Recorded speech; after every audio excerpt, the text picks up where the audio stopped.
السلام عليكم ورحمة الله وبركاته. أخبار حضراتكم إيه؟ يا رب تكونوا بخير. إن شاء الله النهاردة هناخد مع بعض سكريبت خفيف، وهو إزاي إن إحنا نقدر نقيس الشغل بتاعنا. تمام كده أهوت. أنا يعني من فترة قريبة كنت شايف بوست كده على بعض الجروبات إن إزاي إن إحنا يعني نقيس الشغل بتاعنا في الماكس، لأن مفيش أداة بتسمح لنا بذلك يعني زي الأوتوكاد أو كده. ولكن خلينا نتطرق لبعض اللي هو الميجرمنت او ادوات القياس اللي متاحه في الماكس، اللي هي اكيد مش يعني هي بتسعى وفي نفس الوقت مش يعني ايه، مش مجديه نفعا يعني الى حد ما. يعني ممكن مثلا واحد يجي يقول لك والله انا مثلا لو عندي مثلا بلان بالشكل ده او مثلا حاجه زي كده. تمام. وهيجي يقول لي والله انا عايز اقيس مثلا، طبعا بغض النظر ان لو ما اعرفش الابعاد ديت. تمام. هاجي اقيس مثلا في عندي طريقه قياس تاني في البوكس، وهي عن طريق ان انا اقوم جاي عامل حاجه زي كده اهوت، وهاجي اقول وهيجي يقول لي ان الكلام ده 4 متر 29 سم. شايفين؟ او 4 متر 29 سم. طيب، برضو كذلك الحال بالنسبه لكده.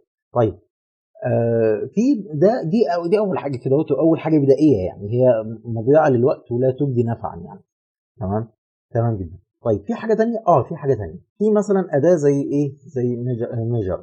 تمام كده اهوت، من القائمه بتاعه يوتيليتيز. تمام كده اهوت، بتروح على ميجر وبتمسك البوكس او بتمسك الاوبجكت اللي حضرتك عايز تقيسه. تمام. وبالتالي بيديك ابعاده في الاكس والواي والزد. تمام. ادي الاكس وادي الواي وادي الزد. طب دي طريقه تانية. طيب في طريقه ثالثه، في طريقه ثالثه. طيب ايه هي؟ حضرتك ممكن تخش مثلا على الهيلبرز. تمام كده. وهتيجي تقول له والله اديني تيب. طيب ايه فايده التيب دي؟ طبعا خد بالك ان لازم تكون مفعل السناب طبعا في ايه، في البوكس وفي التيب. لكن طبعا الميجر انت مش محتاج انت تقيس من خطوه لخطوه، لان هو بيقيس لك المجسم ككل. فدي فروقات بسيطه. يعني مثلا الميجر اللي هي اللي كانت في اليوتيليتيز بتقيس لك المجسم كله على بعضه، الاكس والواي والزد. تمام. لكن اي مثلا البوكس مثلا بتقيس ضلع بضلع. تمام كده اهو. فيعني مثلا حضرتك بتقوم جاي مثلا ماشي على ضلع وادي ضلع، ادي كده ايه، جبت الاكس والواي بتاعك. برضو بتروح في البرسبكتيف وبتعمل الضلع تقلب، ادي كده المحور الزد بتاعك. تمام كده، تمام جدا. طيب، في عندنا بقى هنا اهوت الاداه برضو او حاجه ثالثه، تمام، خاصيه ثالثه، وهي عن طريق تيب دي لازم تكون مفعل فيها السنابه برضو زيها زي البوكس. بتقوم جاي قايل له والله انا عايز مثلا كده اهوت، واشد وانا لسه مكليك على على الماوس. تمام. وهشد كده اهوت لحد ما اقف بالسنابه دي كده، كاني بعمل بوكس تقريبا يعني. تمام. وقال لي والله انت كده الخط بتاعك اللينس بتاعك ده 429 ونص او 429، يعني قول 34. تمام. تمام جدا. طيب، انا مثلا لو انا هنا بيجي يقول لي سبسفاي اللينس بتاعك، انت حدد اللينس بتاعك. تمام. شوف قال لك ايه، قال لك هنا اهوت، انت لو جيت بقى اخرجت الكلام ده هيجي يقول لك ايه، اللينس بتاعك بقى واحد سم او 1 متر فقط. تمام. على حسب اليونتس اللي حضرتك شغال بيها. تمام. تمام جدا.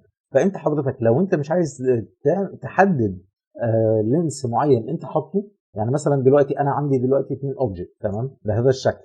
تمام. ال2 اوبجكت دول انا عارف مثلا الاوبجكت بتاعه او المسافه بتاعتهم وليكن مثلا 5. تمام. فهاجي اقول له والله اديني مثلا، امسك لي الكليب ديت. تمام. واديني كده، او بلاش تديني دي دلوقتي، وهاجي اقول له اديني الزاويه الثانيه، وهاجي اقول له اديني بهذا الشكل. دي كده المسافه دي المفروض هنا كام؟ تمام. ده التارجت بتاعي، يعني ده الشكل وده التارجت بتاعي. فهنا المسافه دي 2 و3 2.38 من 100. تمام. فالمسافه دي كده، فانت تيجي تقول له والله اديني دي 2.38 من 100 مثلا بهذا الشكل. فهمت ازاي؟ دي الفكره لو انت عاوز تحدد لينس معين او طول معين اللي حضرتك عايزه. تمام. دي برضو حاجه كويسه وحاجه الى حد ما مسعفه شويه. تمام. طيب في حاجه رابعه، في طريقه رابعه. تمام. في طريقه رابعه عن طريق ان انت تروح على التولز. تمام كده، وتروح تيجي تقول له ميجر ديستانس، قيس لي المسافه. تمام. وتيجي تقول له والله كده. تمام. وانا شايل ايدي خالص من على الماوس يا دوب بس دوست نقطه هنا. تمام. وجيت قلت له والله برضو السناب، افعل السناب. كل الكلام ده لازم نبقى مفعلين فيه السناب، زي بالظبط الاوتوكاد لما بتفعل السناب وانت شغال على الدايمنشن بتاعك. تمام. تمام جدا. فهندوس هنا النقطه. تمام. فهنا عمل لك الديستنس بتاعتك كام؟ قال لك ديست اللي هي اختصار ديستنس، وقال لك العرض بتاعك 7 و 7316 من 1000. تمام كده اهو. تمام جدا. يعني هو بيقيس لك الاكثر من ثلاث ديجيتس في الرقم بتاعك. طيب تمام. هنا ده كده الكلام ده بالظبط نفس الفكره بتاعتك في اليونتس اللي انت حاططها. تمام كده اهو. هنا دي 7.316 من 1000. تمام. ممتاز جدا. طيب ده كده كان خطوات سريعه. تمام.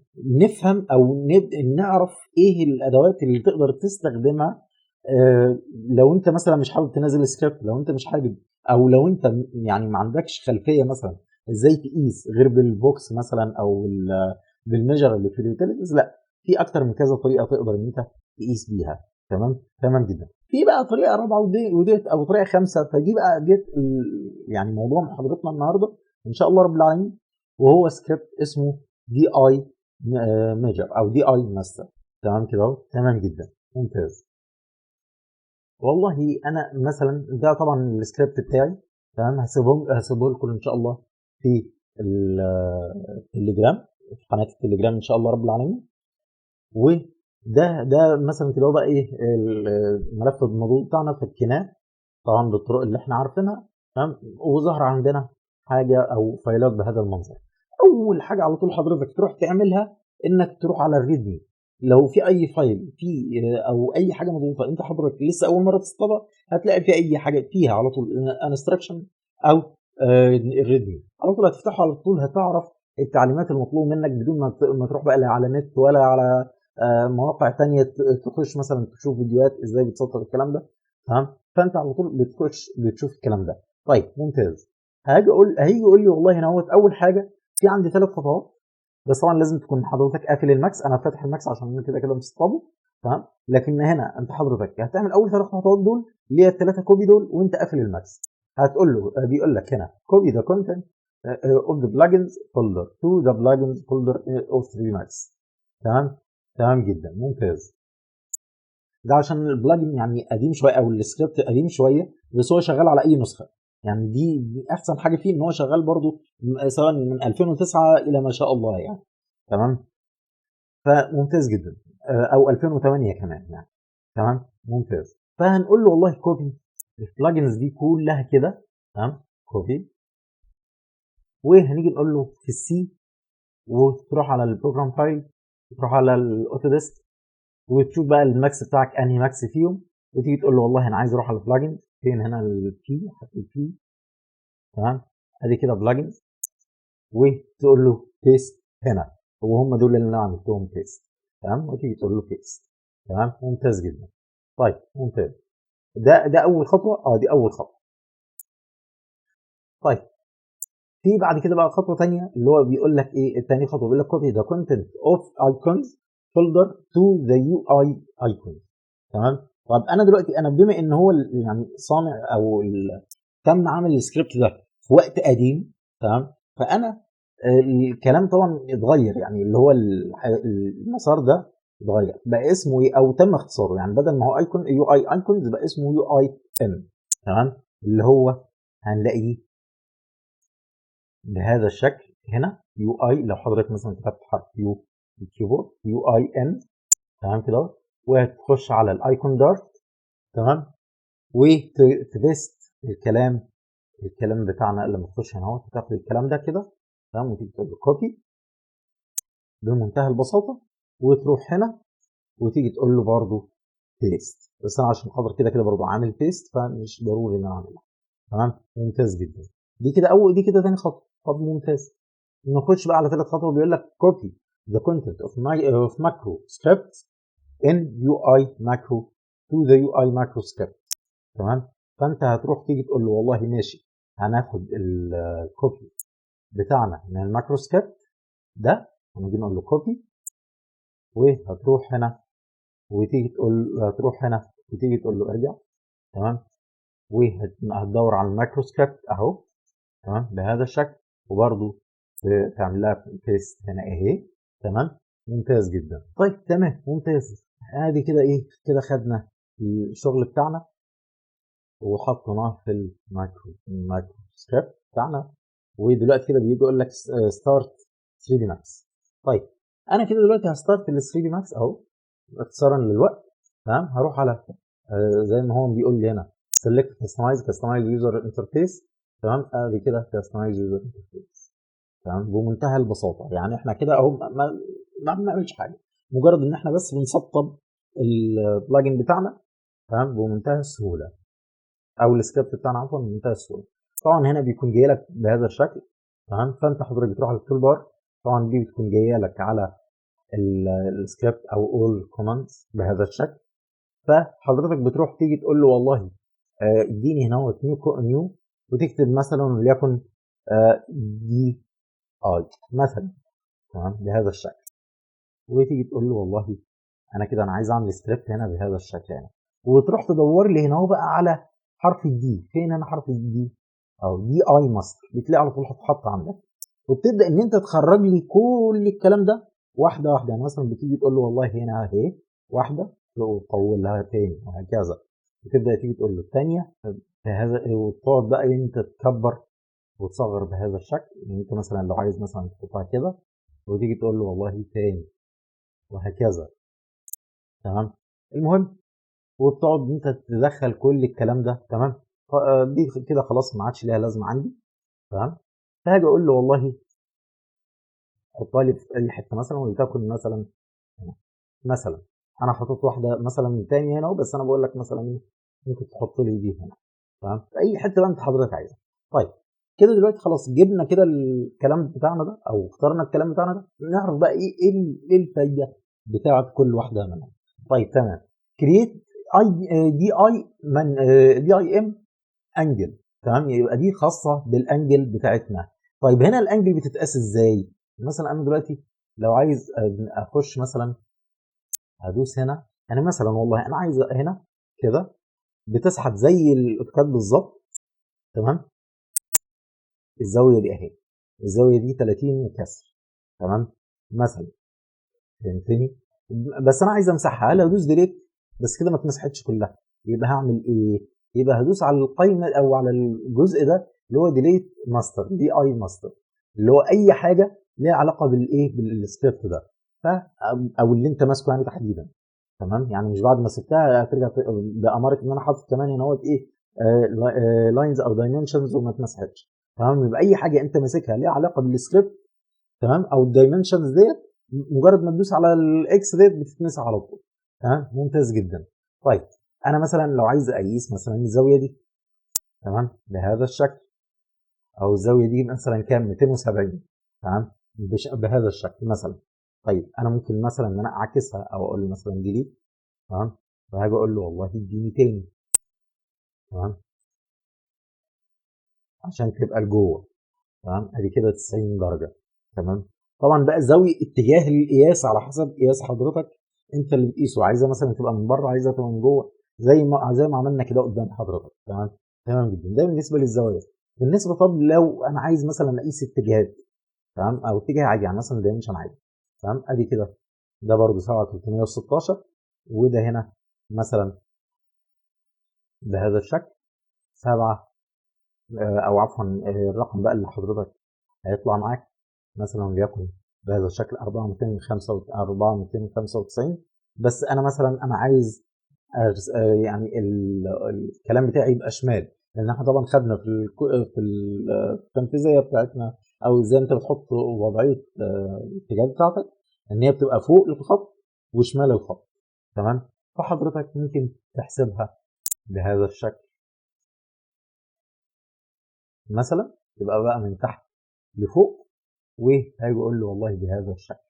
تمام، عشان تبقى شمال الخط. تمام، ممتاز جدا. في طب ايه الفرق بين دي او دي ودي ودي ودي؟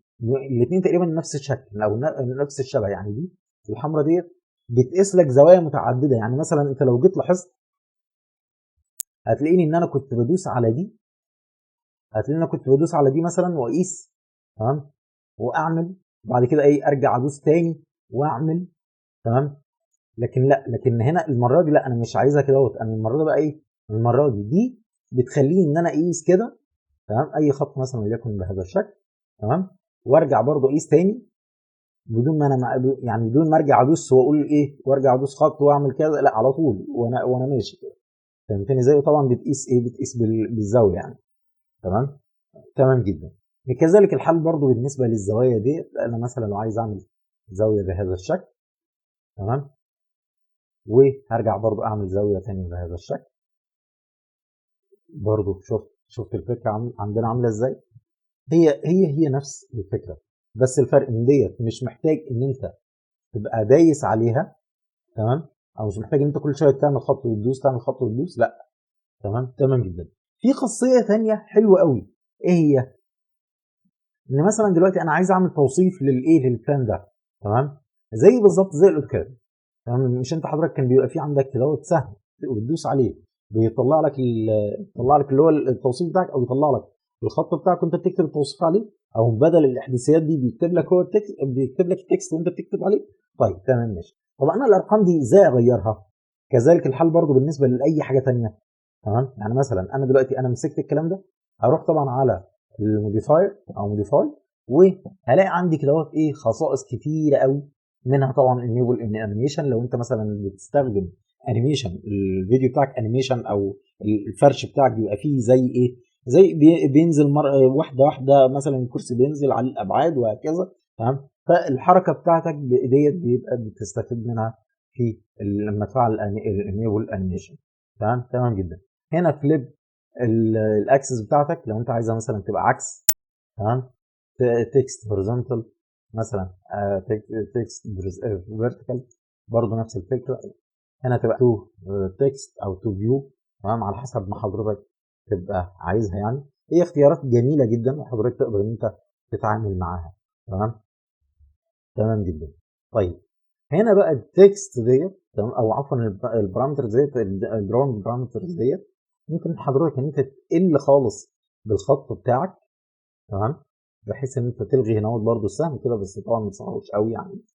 تمام، وممكن ان انت تعمل التيبر بتاعتك ديت بحيث ان انت تصغر.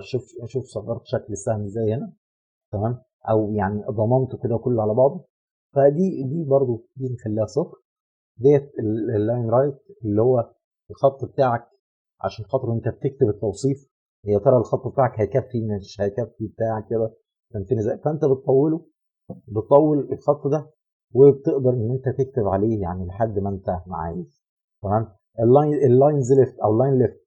تمام، هنا مفيش عندنا ليفت لانه زيرو.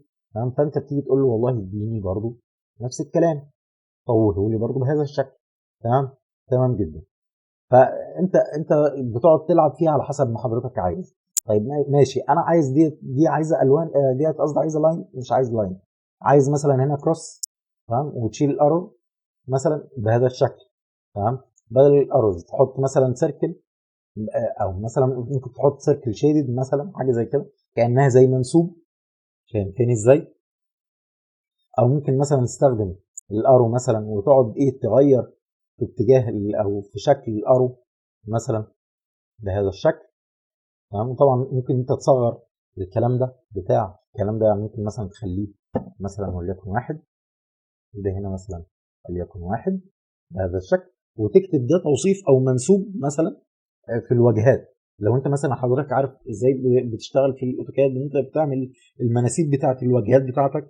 تمام، ودي بنحتاجها اكتر في الشوب درونج بتاعنا، او في الوركينج بقى بتاعنا. تمام كده اهو. فدي بمنتهى البساطه. تمام، طيب تمام جدا. طيب انا مثلا يعني انا دي هرجع اطولها تاني.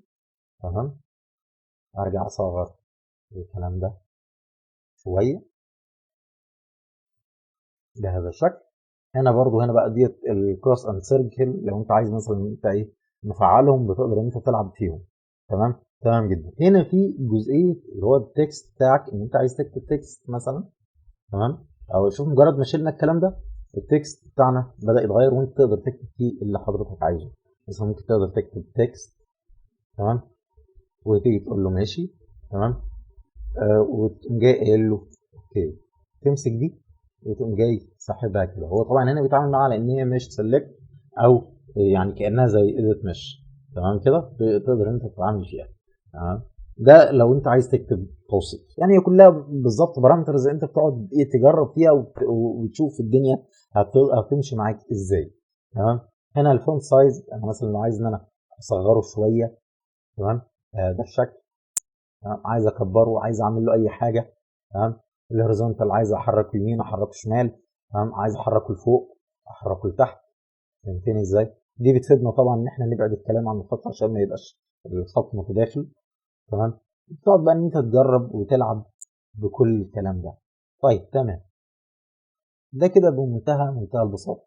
ده هنا برضو لو انت بتبين له، انا مثلا مش عايز ابين الاكس بتاعتي. تمام. انا عايز ابين كل المحاور، لا مش عايز ابينها، وهكذا. تمام. طيب هنا بقى الالوان بتاعه الخط بتاعي. مثلا احنا لو جينا سيبنا الخط ده اسود واسود، هو طبعا ما بينزلش اسود واسود، انا اللي عملته اسود واسود. تمام. انت ممكن تغير لون الخط نفسه. تمام. وتخليه مثلا وليكن بهذا الشكل، لونه احمر مثلا بهذا الشكل. هنروح على الكلام هنا ده، وتيجي تقول له والله مثلا انا عايزه يكون بهذا الشكل. تمام.